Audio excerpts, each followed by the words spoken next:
ஷியாம், உங்கள்கிட்டே தொடங்குற எப்படி பார்க்குறீங்க இந்த இடைத்தேர்தல் அப்படிங்கிறது ஒரு பெரிய அளவுக்கு முடிவுகளில் எந்த பெரிய மாற்றமோ அல்லது எதிர்பார்ப்புக்கு அப்பாற்பட்டதாகவோ இருக்கிறதா அப்படின்னு இல்லை என்றாலும் கூட அது 2026க்கு கட்டியம் கூறும் வகையில் இருக்க வேண்டும், வெல்வோம் 200 என்பதை மையப்படுத்தியதாக இருக்க வேண்டும் அப்படின்னு முதலமைச்சர் சொல்றாரு. கூடவே இது ஒரு உதிரிகளை தூண்டிவிட்டு மறைமுக யுத்தம் நடத்துகிறார்கள் அப்படிங்கிறாரு. எப்படி பார்க்குறீங்க?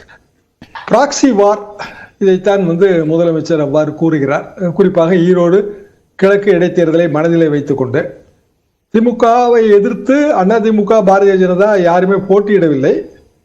நாம் தமிழர் போட்டியிடுவதால் நாம் தமிழர் வைக்கிற எல்லா விமர்சனங்களும் அந்த உதிரி கட்சி என்கிற அந்த அடைப்புக்குறிக்குள் தான் வருவதாக நான் உணர்கிறேன். பொதுவாக வாக்கரசிலே சலாமி டாக்டிக்ஸ் என்று சொல்வார்கள். சலாமி டாக்டிக்ஸ் என்றால் என்னவென்றால் சிறிய சிறிய பகுதிகளாக பிரித்து வெற்றி காணுதல். ஈரோடு கிழக்கை பொறுத்தவரையில நீங்கள் சொன்ன மாதிரி ஆளுங்கட்சிக்கான வெற்றி என்பது அது எழுதப்பட்ட விஷயம்தான், எல்லோருக்கும் தெரிந்தது. ஆனால் எதை முதலமைச்சர் மனதிலே வைக்கிறார் என்றால், ஆளுங்கட்சி குறைந்தபட்சம் 80-85% ஓட்டுகளை பெற வேண்டும், பதிவான வாக்குகளில் 80-85% வர வேண்டும். ஏனென்றால் நாம் தமிழருக்கு டெபாசிட் போக வேண்டும் என்பதை ஒரு நோக்கமாக கொண்டு இதுவரைக்கும் பல பிரச்சாரங்கள் நடந்து விட்டன. அந்த 85% என்பதை எப்படி மனதிலே வைக்கிறார் என்றால், ஏற்கனவே ஒரு 8% அங்கு நாம் தமிழர் ஓட்டு இருக்கிறது, தமாக ஓட்டு ஒரு 8%, 16%, டெபாசிட்டுக்கு 16.6% தேவை.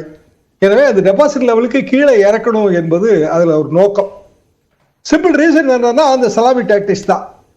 அதாவது சிறிய சிறிய பகுதிகளாக பிரித்தால், கிராஜுவலிசம் என்று சொல்வார்கள் பாலிடிக்ஸ்ல. இந்த கிராஜுவலிசம் என்னன்னா, சிறிய சிறிய கட்சிகளை எல்லாம் முதல்ல ஓரம் கட்டிட்டே வரணும். அதற்கு பிறகு பெரிய கட்சிகள் தான் அதிமுக, திமுகவுக்கு அடுத்த பெரிய கட்சி. பாரதிய ஜனதா அதிமுக கூட்டணி வந்துவிடக்கூடாது. இப்படியான பல நோக்கங்களை மனதில் வைத்துக் கொண்டுதான் இந்த ப்ராக்சி வார் என்கிற அந்த ஒரு சொல்லை அவர் கட்டமைக்கிறார். இப்ப இந்த 16.5 பெறக்கூடாது அப்படிங்கிறது இப்ப போல்டு ஓட்ஸ்ல பதிவாகக்கூடிய வாக்குகளில் எத்தனை அப்படிங்கிறது தான் 6ல் 1 பங்கு அப்படிங்கிற அந்த கணக்கு வரும்னா, அப்ப வாக்குகள் அதிகமாக பதிவாக வேண்டும் அப்படின்னு வேலை பார்க்குமா ஆளுங்கட்சி, அல்லது அதுல என்ன வியூகம் வகுப்பாங்கன்னு பாக்குறீங்க? வாக்குகள் அதிகமாக பதிவாகிறது ஆளுங்கட்சிக்கு லாபமாக இருக்கும். எனவே அதிமுக ஓட்டு பழைய கணக்குப்படி பார்த்தா அங்க ஒரு 25% இருக்கு. அப்ப அதிமுக ஓட்டு உண்மையிலேயே யாருக்கு போகுங்கிறதா கேள்வி. எனக்கு தெரிஞ்சு அது நாம் தமிழருக்கு போகாது என்பது எனது கணிப்பு. என்ன காரணம்னா, பெரியாருக்கு எதிராக பேசுவது, அது போக நாம் தமிழர் அதிகமான ஓட்டு வாங்கினால் அதிமுக திமுகவுக்கு அடுத்த இடம் என்கிற அந்த நிலைப்பாடு கொஞ்சம் தகரும். சலாமி டாக்டிக்ஸ் தான். எனவே அதிமுக ஓட்டு திமுகவுக்கு போகுமே தவிர நாம் தமிழருக்கு போகாது என்பதுதான் எனது கருத்து. பிஜேபி ஓட்டு நாம் தமிழருக்கு போவதற்கு வாய்ப்பு இருக்கிறது. அப்படி இருக்கும்போது முதலமைச்சர் இந்த பிம்பத்தை கட்டமைப்பதுமே ஒரு வகையில் அதிமுக ஓட்டை, குறிப்பாக திராவிட ஓட்டு வங்கி, இன்னும் சொல்லப்போனால் தந்தை பெரியாருக்கு ஆதரவான ஓட்டு வங்கி தன்னகத்தை இழுத்து, இதுதான் அதுல டெக்னிக். ஓகே, நம்ம முதல் கட்ட கருத்தை எடுத்துக்கிறேன் சார். திமுகவை நேரடியாக எதிர்க்க துணிவற்றவர்கள் அப்படின்னு யாரை குறிப்பிடுறீங்க திரு பிரசன்னா? அதிமுகவையா, பாஜகவையா, அல்லது 2 பேரையுமா? யாரெல்லாம் அரசியல்ல தேர்தலில் போட்டியிடலையோ அவங்கள பார்த்து தான் சொன்னார். ரொம்ப தெளிவாக சொல்லியிருக்காரு. அதிமுகவையும் சரி பாஜகவையும் சரி, அதிமுக தேர்தல் களத்தில் நேரடியாக அவங்களுக்கு சந்திக்க துணிவில்லாதனால ஓடிட்டாங்க. அதே போலவே பாஜக எப்பவுமே பண்ற அந்த பையிங் டாக்டிஸ், அந்த பையிங் டாக்டிஸ்ல விக்கிரவாண்டி இடைத்தேர்தலில் பாமகவை நிக்க வச்சு வேவு பார்த்தது. அதே போலவே ஈரோட்டில் இன்னைக்கு நாம் தமிழரை நிக்க வச்சு களம் காண்றது. இந்த 2 விஷயம். இதை நான் சொன்ன அரசியலும்பிங்க. ஷியாம் சார் மூத்த பத்திரிகையாளர், இன்னைக்கு பச்சை கலர் சட்டை போட்டு வந்திருக்கார். என்ன படம்னு எனக்கு நினைவுக்கு வரல. ஆனா அவரு ஒரு விஷயம் சொன்னாரு, பாஜகவின் வாக்குகள் நாம் தமிழருக்கு போகக்கூடிய வாய்ப்பு உண்டு அப்படின்னாரு. இப்ப இந்த டோன் தான் நாங்க தொடர்ச்சியா சொல்லிக்கிட்டு இருக்கிறோம். இந்த தொடர்ச்சியான இந்த 10 நாட்களான விவாதங்களை தொடர்ச்சியாக நீங்க பார்க்கிற போது எல்லாரும் சொல்றது, நாம் தமிழர் ப்ராக்சியை பாஜக விலைக்கு வாங்கிருச்சு, நாம் தமிழர் பாஜகவினுடைய குரலை தான் பேசி கொண்டிருக்கிறது. உச்சபட்சமா நேத்திக்கு ஒரு புதிய அரும்பெரும் தத்துவத்தை என் பாசத்திற்குரிய அண்ணன் சொல்லியிருக்காரு. பாப்பான் அப்படின்னா என்ன விளக்கம் அப்படிங்கிறதையும் டெஃபினேஷன் அப்படிங்கிறதையும் அவர் சொன்னதை கேட்கிறப்ப எனக்கெல்லாம் புல்லரிச்சு போச்சு.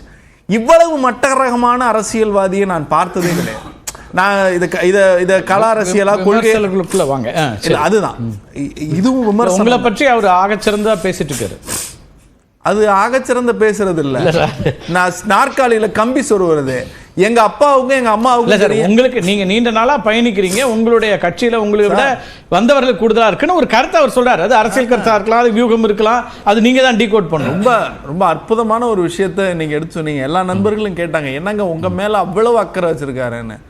எனக்கு அக்கறை கட்டுறதுக்கு எங்க அம்மாவும் அப்பாவும் இருக்காங்க. எங்க அம்மாவுக்கும் அப்பாவுக்கும் மேல என் தலைவர் முத்துவேல் கருணாநிதி ஸ்டாலின் அவர்கள் இருக்காரு. என்னைய எங்க பயன்படுத்தணும், எப்ப பயன்படுத்தணும், எப்படி பயன்படுத்தணும்னு என் தலைவருக்கு தெரியும்.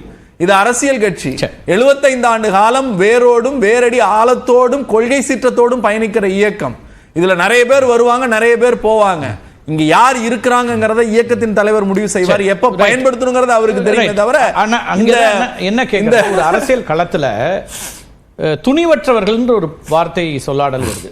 அது அவ்வளவு எளிதா சொல்லியிருக்க மாட்டீங்க, நிறைய அதை யோசிச்சு தான் பேசியிருப்பார். 50 ஆண்டு காலம் இங்க கட்சி நடத்தக்கூடிய ஒரு அதிமுக, 30 ஆண்டுகளுக்கு மேலாக ஆட்சி பொறுப்பில் இருந்த ஒரு கட்சி, துணிவில்லை அப்படி ஒரு தேர்தலை வச்சு நம்ம ஒரு முடிவு, ஒரு இடைத்தேர்தலில் திமுகவும் பல இடைத்தேர்தல்களை தவிர்த்து இருக்கிறது. அப்ப அந்த இடத்துல எல்லாம் துணிவில்லாமல் தவிர்த்தீங்க அப்படின்னா ஒரு நாம ரொம்ப தெளிவாகவே சொல்றோம். இங்க யாருக்கு துணிவு, அதாவது அந்த காலங்களில் தேர்தலை தவிர்ப்பதற்கு ஒரு சூழல் இருக்கும், ஒரு காலம் இருக்கும். இங்க யாருக்கு எய்டடா போறதுக்காக தேர்தலை புறக்கணிக்கிறாங்க அப்படிங்கிற ஒரு விஷயம் என்ன, அதுல உங்களுக்கு சந்தேகம் அல்லது என்ன குற்றச்சாட்டு? ஆமா, அந்த எய்டட் யாருக்கு எய்டடா போறாங்க, யாருக்கு அபெட் பண்றாங்க அப்படிங்கிற அந்த வரியை பார்க்கிறோம். பாஜக போட்டியிட்டு அதிமுக ஒரு வேளை போட்டியிலேருந்து விலகி இருந்ததுன்னா நீங்க சொல்லக்கூடிய ஒரு குற்றச்சாட்டு கூட அது ஒரு நியாயம் சொல்லலாம், அல்லது அதுல ஒரு லாஜிக். ரெண்டு பேருமே இல்லையே சார். ரெண்டு பேருக்கும் போட்டியிடுறதுக்கு தைரியம் இல்லாததான் நானும் ரவுடி தான் என் வண்டியில ஏறுறாங்கிற வடிவேல் காமெடி மாதிரி இப்ப நாம் தமிழருக்கு ரெண்டு பேரும் குரல் கொடுத்துட்டு இருக்காங்க. நீங்க அதிமுக தமிழருக்கு வாக்களிங்கன்னு யார் சொல்றா? இல்ல பெரியாருடைய நிலைப்பாடுல அதிமுகவின் நிலைப்பாடு என்ன? ஜெயக்குமார் சொல்றாரு, என்ன கண்டிச்சாரு, எதிர்த்தவர்கள் காணாமல் போவார்கள். என்ன கண்டிச்சாரு? எடப்பாடி ஏன் பேசல? எங்க தலைவர் பேசுறாருல, முதலமைச்சர் பேசுறாருல, எடப்பாடி ஏன் பேசல? பெரியார் உங்களுக்கு வேற தலைவரா போயிட்டாரா? அப்ப எடப்பாடி பேசி இருக்கணும். பாஜகவின் நிலைப்பாடு தானே அவரு இன்னைக்கு ஃபுல்லா பேசிக்கிட்டு இருக்காரு. சார், நான் இந்த பாஜக கூட்டணியில் இருக்கக்கூடிய திரு டிடிவி தினகரன் மிக கடுமையான நிலைப்பாட்டை எடுக்கிறார் சார். கடுமையா விமர்சிச்சிருக்காரு. நீங்க பாருங்க, நேற்று முன்தினம் கூட அவருடைய பத்திரிகையாளர் சந்திப்புல திரு சீமான் அவர்கள் பெரியார் குறித்து பேசுவதற்கு தன்னுடைய கடுமையான எதிர்வினையை ஆற்றினார். நாம் தமிழர் கூட்டணியிலே இருக்காருன்ற நாம் தமிழர் பேசுறதையே நான் நம்முடைய அரசியல் தகுதிக்கு சரியா வருமானு யோசிக்கிறேன். நீங்க டிடிவி களத்துல போனதுக்கு பிறகு மக்கள் தான் முடிவு. கண்டிப்பா சார், அது மக்கள் முடிவு பண்றது. நான் பேசணுமா வேணாங்கிறத நான் தான் முடிவு பண்ணணும். என்னை நோக்கி நீங்க சேரா ஒரு நீங்க சேறு இறச்சிக்கிட்டே இருக்கீங்க. அப்படி இல்லைங்க. ஜனநாயக நடைமுறையில இப்ப தேர்தலில் போட்டியிடக்கூடிய வாய்ப்பு எல்லோருக்கும் கொடுக்கப்பட்டிருக்கிறது. விமர்சனத்தை வைக்கக்கூடிய வாய்ப்பு வருதுன்னா அதுக்கு பதில் சொல்ல வேண்டிய இடமும் இருக்கத்தானே செய்து. விமர்சனம் என்பது வேறு, குறைப்பது என்பது வேறு. ரெண்டுக்கு வித்தியாசம் இருக்கு.